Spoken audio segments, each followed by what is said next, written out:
तो आज की राह में जेका फाटू ने सिर्फ रोमन रेंस को एक्नॉलेज ही नहीं किया बल्कि ब्लड लाइन में एक दफ़ा फिर अपनी जगह भी बना ली। और क्या कहा ओबा फेमी ने अपनी पिछली हार के बाद ब्रॉक लेसनर को, सब पता चलेगा इस वीडियो में।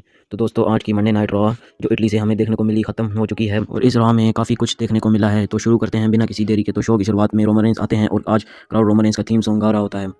खैर, रोमन रेंस आते हैं, सबको एक्नॉलेज का बोलते हैं, फिर उस जेका फाटू को बुलाते हैं, फिर जेका फाटू आ जाते हैं। फिर रोमन रेंस कहते हैं चल बेटा एक्नॉलेज कर, और फिर जेका फाटू कहते हैं कल रात मैं ट्राइबल चीफ नहीं बन पाया, मेरी पूरी फैमिली को मेरे से उम्मीद थी लेकिन मैं हार गया, लेकिन जैसा रूल में था जो हारेगा वो एक्नॉलेज करेगा। तो फिर Roman Reigns I acknowledge you कहकर जेका फाटू रोमन रेंस के आगे झुक जाते हैं। फिर रोमन रेंस कहते हैं अब तो तू समझ गया होगा कि मैं तुझे प्यार करता हूँ।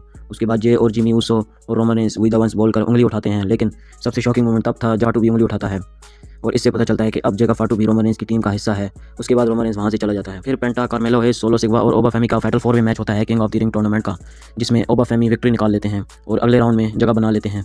इसके बाद ओबा फेमी माइक लेकर बोलते हैं कि ब्रॉक लेसनर, तेरे से 7 F5 खाने के बाद भी मैं वापस आया और मैच को जीता। एक दफ़ा मैं किंग बन जाऊँ फिर तुझे बताऊंगा कि ओबा फेमी किस बला का नाम है। तो दोस्तों, ये तो क्लियर है कि ब्रॉक लेसनर और ओबा फेमी का थर्ड मैच होने वाला है। साथ ही अगले हफ्ते सेथ रोलिंस, रिकी सेंट और टंगा लोआ और जेवान एवंस का मैच भी होने वाला है king of the ring tournament के लिए, जिसमें मेरे हिसाब से रिकी सेंट के जीतने के चांस ज़्यादा लगते हैं क्योंकि जवान एवंस अभी इंटरकॉन्टिनेंटल चैंपियनशिप की रेस में है और टंगा लोआ का तो हारना पक्का है, ये तो लिख लो। और सेथ रोलिंस इस मैच को क्यों नहीं जीत सकता वो आपको आगे पता चलेगा। फिर सोल रुका आती है, वो इंटरकॉन्टिनेंटल चैंपियनशिप के साथ अपनी सेलिब्रेशन करती है और अभी तक इनका अपोनेंट नहीं दिखाया। आखिर कौन होने वाला है अगला अपोनेंट सोल रुका का। उसके बाद queen of the ring tournament का स्टार्ट होता है। सबसे पहले ईओ स्काई लैश लेजेंड रोक्सेन प्रेस वर्सेस जूलिया का मैच होता है, जिसमें ईओ स्काई ने विक्ट्री निकाली और अब अगले राउंड में अपनी जगह बना ली। और अब अगले हफ्ते Chelsea green, Becky Lynch versus Liv Morgan versus Alexa bliss का फाइनल 4 में मैच होने वाला है। वो सब तो ठीक है, लेकिन लिव मॉर्गन को इस टूर्नामेंट में क्यों रखा है? ये तो चैंपियन है। यही तो WWE के सस्ते नशे हैं ना, जो कभी खत्म ही नहीं होते। और इस मैच में मुझे लगता है कि बेकी लिंच इस मैच को जीतने वाली है। फिर ड्रैगन ली और रे मिस्टीरियो का मैच होता है ईथन पेज और रूसेफ के साथ, जिसमें रे मिस्टीरियो और ड्रैगन ली विक्ट्री निकाल लेते हैं। फिर होता है main event Seth Rollins versus Bron Breakker. Match इनका बहुत कमाल का था। आखिर में सेथ रोलिंस जीत रहे होते हैं, लेकिन पॉल हेमन ब्रॉन ब्रेकर का पैर रो पर रख देते हैं और फिर क्या, सेथ रोलिंस पॉल हेमन की तरफ चले जाते हैं और पीछे से ब्रॉन ब्रेकर मार देते हैं एक स्पेयर सेथ रोलिंस को, नहीं पॉल हेमन को।